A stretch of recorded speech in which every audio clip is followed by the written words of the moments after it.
Chapter 1, Whispers in the Dark. I used to think our marriage was unbreakable. We weren't perfect, but who is? 8 years in, Sarah and I had settled into the rhythm of a life shared together. We had our ups and downs like any couple, but the love between us seemed real, solid, something that could weather any storm. Our days passed in comfortable familiarity, early morning coffees, brief moments before we parted ways for work, and quiet evenings spent watching TV or cooking dinner together. It was routine, sure, but it was ours. But in hindsight, maybe that's where I went wrong, believing that routine meant safety, that familiarity equaled security. Love isn't something you can take for granted, and maybe I had.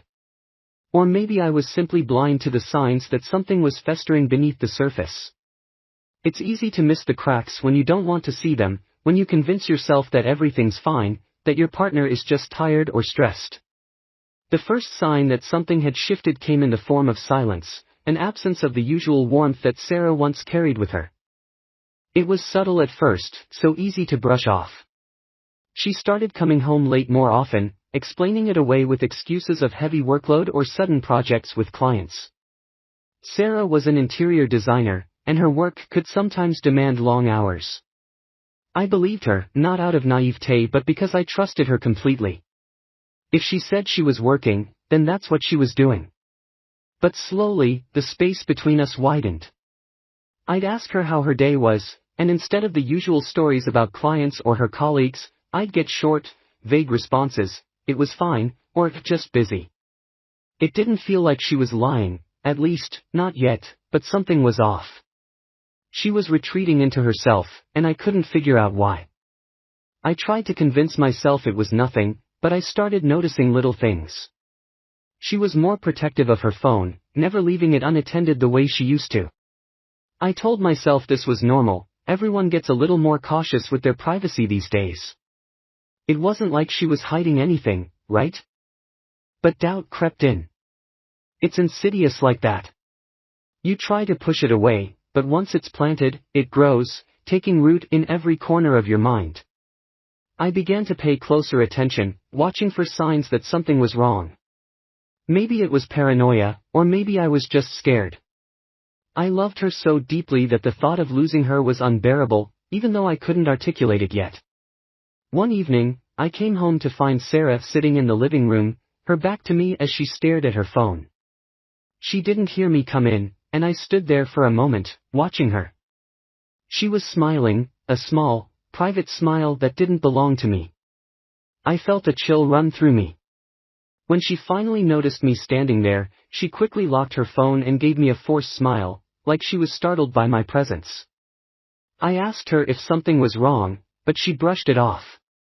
"Just work stuff," she said, her tone light, but her eyes were elsewhere. I wanted to press her, to ask why she seemed so distant, but I couldn't find the words. Instead, I told myself I was imagining things. After all, Sarah wasn't the kind of woman who would cheat. She loved me. We loved each other. That was enough. But the unease didn't go away. Days turned into weeks, and the distance between us grew wider. Conversations felt forced, and her laughter, once so spontaneous, seemed practiced, as if she was trying too hard to convince me that everything was normal. Late nights became more frequent, her explanations less convincing. Still, I said nothing, afraid of what I might uncover if I pried too deeply. It wasn't until that Thursday night that the full weight of my suspicions came crashing down on me. She had told me she was meeting a friend for drinks, promising she wouldn't be out too late.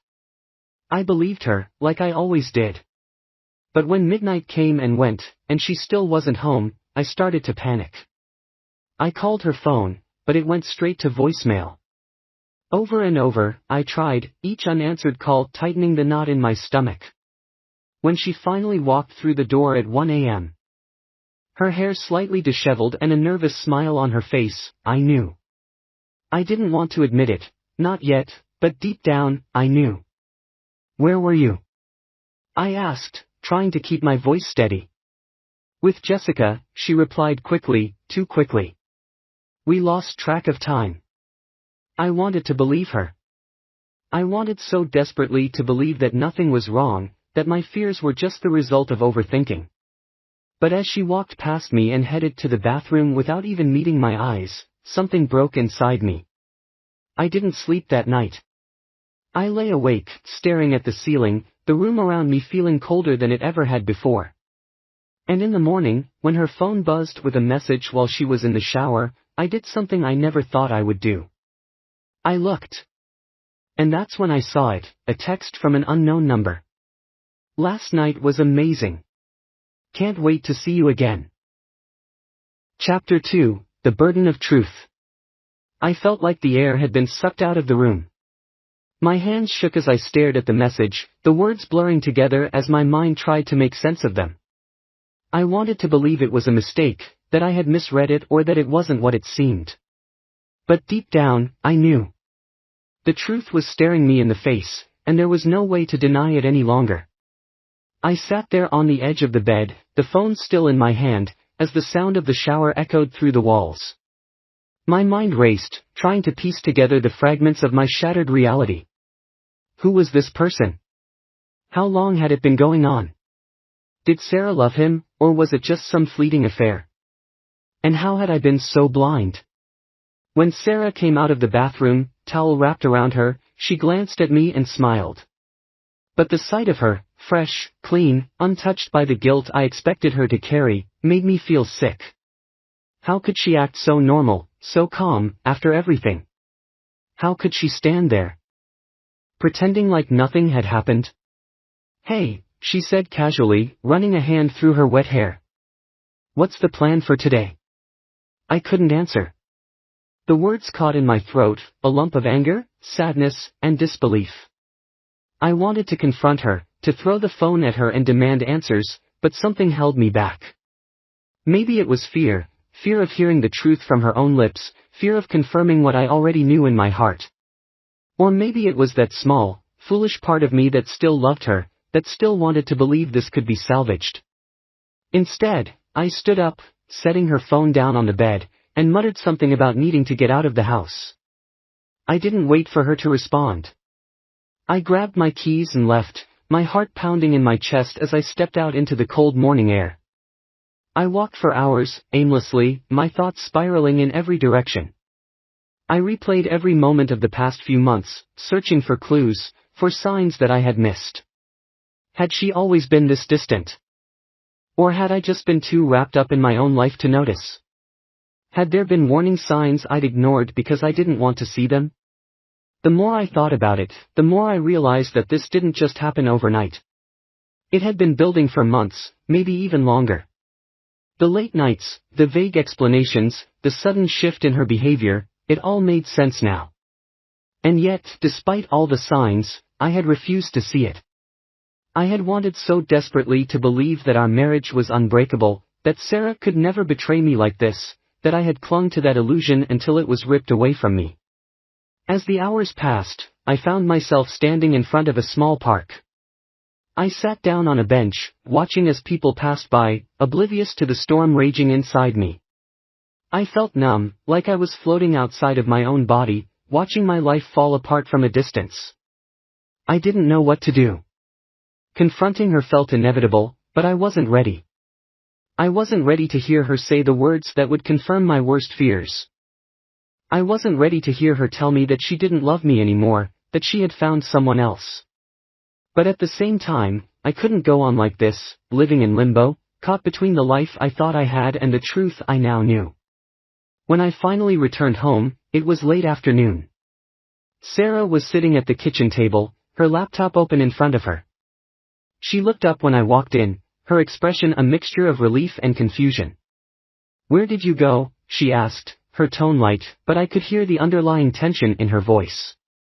"For a walk," I replied, my voice flat. I couldn't meet her eyes. She nodded, closing her laptop. "Are you okay? You seemed off this morning." "I'm fine," I lied. I couldn't tell her yet, not like this. I needed more time to process, to figure out what I was going to do. But as I looked at her, the woman I had shared my life with for so many years, the weight of her betrayal pressed down on me, suffocating. That night, as we lay in bed, I couldn't sleep. I lay there, staring at the ceiling, the text message replaying over and over in my mind. Sarah slept beside me, her breathing soft and even, as if nothing was wrong. I wanted to reach out and shake her, to demand she tell me the truth, but I couldn't bring myself to do it. Not yet. The next morning, when she left for work, I waited until she was gone before I picked up her phone again. I knew it was wrong, that I was invading her privacy, but I didn't care anymore. I needed answers. There were more messages. Dozens of them. Flirty, intimate exchanges with this man, Mark. Plans to meet up. Discussions about nights spent together. It wasn't just an affair, it was a relationship. Something deeper than a one-night stand, something that had been going on for months, right under my nose. I felt like I was going to be sick. Chapter 3, The Confrontation. That evening, I couldn't hold back any longer. The weight of it had become too much, the lies suffocating. I had spent the entire day going through those messages, reading every word, each one like a dagger to my heart. There was no denying it anymore. Sarah had been having an affair with this man for months, and I had been completely blind to it. When she came home that night, I was waiting for her. I had rehearsed what I was going to say over and over in my head, but now that the moment was here, the words felt heavy, like stones in my throat. "We need to talk," I said, my voice low, barely containing the anger and hurt that simmered beneath the surface. Sarah looked at me, her expression cautious. She knew. I could see it in her eyes, the guilt, the fear. She knew what was coming, but she wasn't ready to face it. "What is it?" she asked, her voice trembling. I stood up from the couch, crossing the room to where her phone lay on the kitchen counter. I picked it up, holding it out to her. "Who is he?" I asked, my voice barely above a whisper, but the force behind it was undeniable.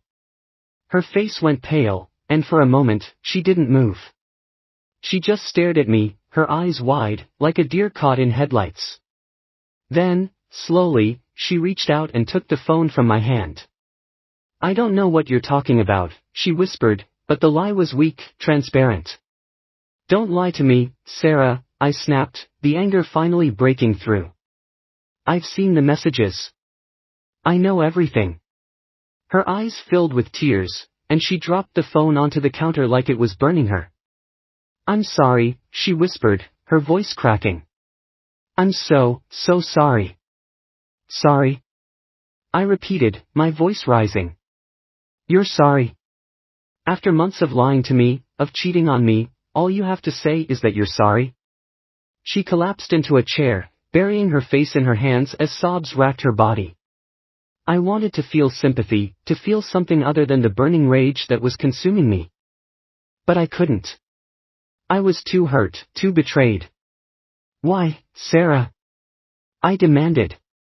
"Why him? Why did you do this to us?"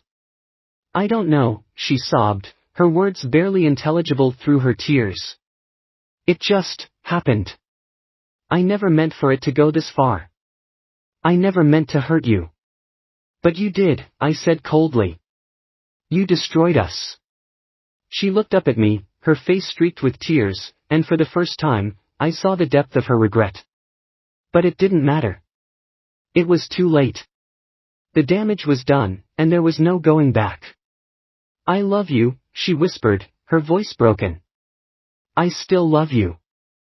I wanted to believe her.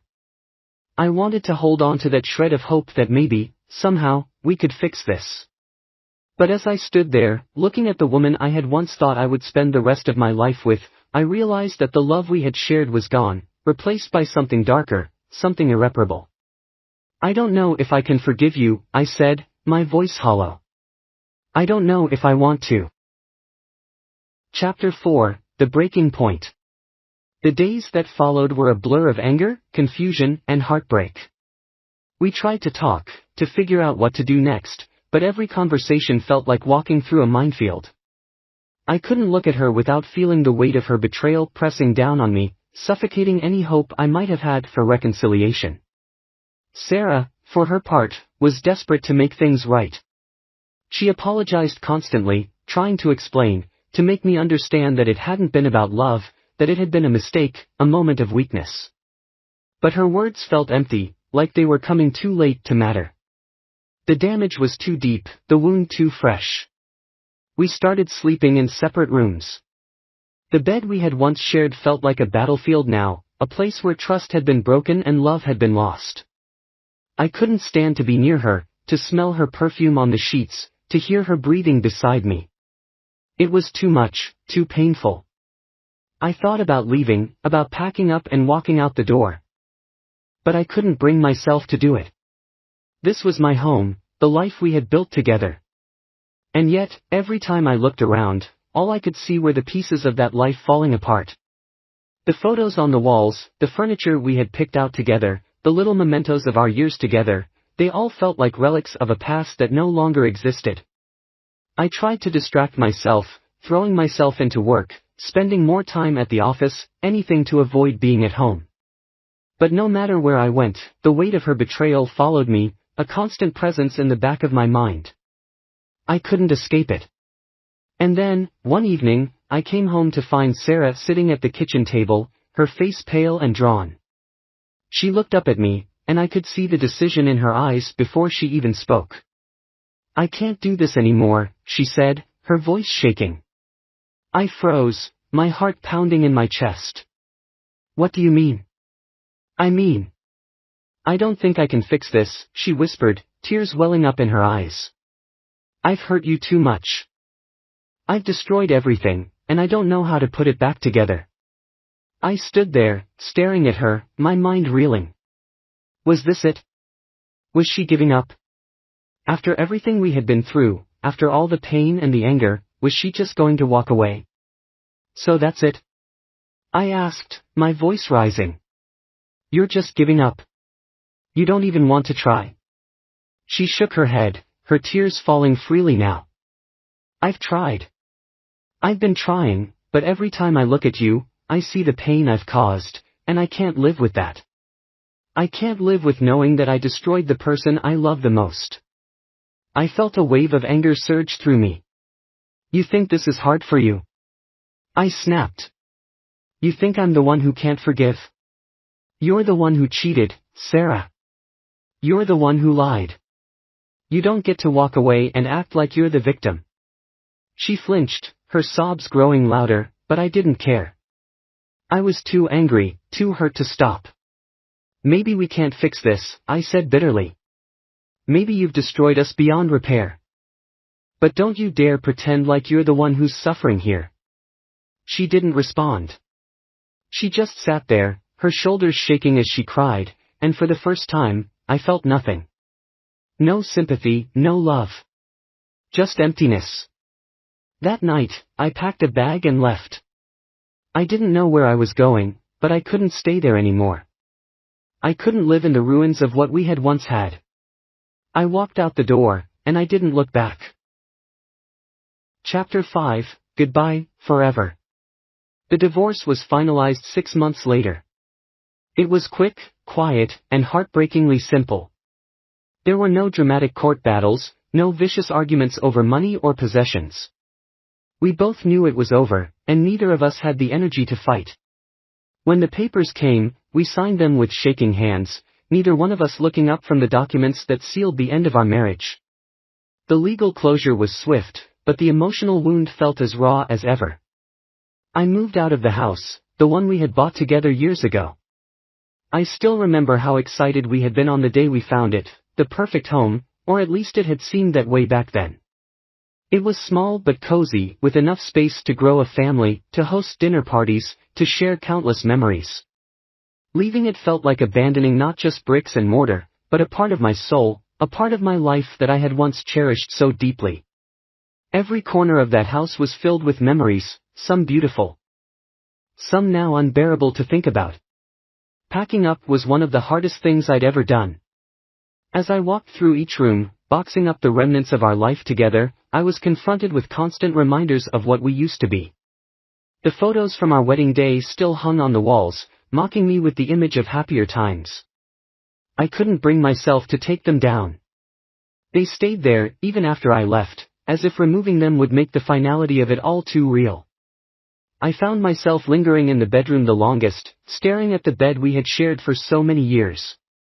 So much had happened there, late-night talks, lazy Sunday mornings, whispered promises that now felt like lies. The intimacy we once had, the love we once made, it was all tainted now, stained by betrayal. I wondered if Sarah felt the same way when she looked at it, if she regretted what she had done, or if she had already moved on in her heart long before I ever knew. Part of me wanted to ask her, to confront her one last time. But what would be the point? The answers wouldn't change anything. The damage had been done. As I left the house for the last time, I paused at the doorway, looking back over my shoulder. I tried to remember what it felt like to be happy there, to see it as a home rather than a place where my world fell apart. But all I could feel was the weight of the memories pressing down on me, the ghosts of our past lingering in every room. I closed the door behind me, knowing I would never return. I wish I could say that the weeks and months that followed brought some form of relief or closure, but they didn't. Time moved on, but I remained stuck in a loop of endless questions, replaying everything that had happened, trying to figure out where it all went wrong. I went through the motions of rebuilding my life, finding a new apartment, returning to work, seeing friends, but it all felt hollow. The loneliness was suffocating, and the silence in my new place was deafening. There were no more late-night talks. No more shared laughter echoing down the hall. Just me, alone with my thoughts. Friends and family tried to help, of course. They said all the things people say in times like this: you'll get through it, or you deserve better. Some even told me I was lucky to have found out now, before we had kids, before we were too far down the road to fix things. But none of their words made a difference. I wasn't ready to feel lucky. I wasn't ready to feel better. I kept replaying everything in my head, looking for the moment when I could have stopped it, if there had been a sign I missed, a conversation I should have had, a night I should have stayed awake to ask her what was wrong. But the truth is, you can't undo what's already been done. You can't go back and fix the past. All you can do is live with it. One night, after a particularly rough day at work, I found myself going through old photos on my phone. There were hundreds of them, documenting years of our life together, vacations, holidays. Random snapshots of us smiling, happy, unaware of what was to come. It was like looking at someone else's life, someone who had it all, someone who had no idea how fragile it all was. I should have deleted the pictures, erased them from my phone the way Sarah had been erased from my life, but I couldn't bring myself to do it. Maybe I wasn't ready to let go. Maybe some part of me was still holding on to the person I used to be, to the life I used to have. A few months after the divorce, I ran into Sarah by accident. It was at a grocery store, of all places, where the mundane intersected with the life-altering. I hadn't seen her since we signed the papers, and the sight of her sent a jolt through me, a mixture of pain and nostalgia all at once. She looked different. Not dramatically so, but different enough. Maybe it was the way she carried herself, a little more guarded, or maybe it was just that I was seeing her through a new lens, one of distance and loss. We exchanged awkward pleasantries. "How are you?" "I'm fine, you?" It was strange how formal it felt, like we were two acquaintances catching up after years apart, rather than two people who had once shared everything. The conversation didn't last long. There wasn't much to say, really. She didn't mention Mark, and I didn't ask. What was the point? Knowing whether they were still together wouldn't change how I felt. When she walked away, I felt a strange sense of finality. Not because we had said anything important, but because I realized in that moment that whatever we had been, was truly over. And for the first time, I felt something close to acceptance. But acceptance doesn't mean healing. It doesn't mean the pain goes away, or that the scars fade. It just means you learn to live with them. You carry them with you, like a shadow that never quite leaves, a reminder of what was lost. The love I had for Sarah, the future we were supposed to have, it's all still there, buried somewhere deep inside me. But I've learned to keep it at a distance. To lock it away where it can't hurt me anymore. I still think about her sometimes. Not in the way I used to, with anger or betrayal, but with a kind of quiet sadness. I wonder if she's happy, if she's found what she was looking for. Maybe she's with Mark. Maybe she's moved on to someone else. I'll never know, and maybe it's better that way. What I do know is that the life we once had, the life I thought we were building together, is gone. And in its place, there's just me, trying to figure out what comes next. I've gone on a few dates since the divorce. Nothing serious, nothing that made me feel the way I used to with Sarah. I'm not sure if I'll ever be ready for that again. The thought of opening up to someone, of letting them into my life, feels daunting, like an invitation for more pain. But maybe, in time, I'll learn to trust again. Maybe I'll meet someone who makes me forget, if only for a little while, the hurt that's still lodged in my chest like a splinter that refuses to heal. For now, I'm just trying to make it through each day. Some days are better than others. Some days, I can almost convince myself that I'm okay, that I've moved on. But then there are days when the memories creep back in, when I'm reminded of how fragile everything really is. Those are the hardest days, the days when I wonder if I'll ever really be whole again. I don't know what the future holds for me, or if I'll ever find the kind of love I thought I had with Sarah. But I do know that, for better or worse, I've survived. The pain hasn't killed me, though sometimes it felt like it might. I've learned that life goes on, even when it feels like the world is ending. You keep breathing, keep moving forward, even if you don't know where you're going. And maybe, just maybe, one day I'll find my way out of this darkness. But for now, all I can do is say goodbye. Goodbye to the life I thought I had. Goodbye to the person I used to be. Goodbye to Sarah, forever.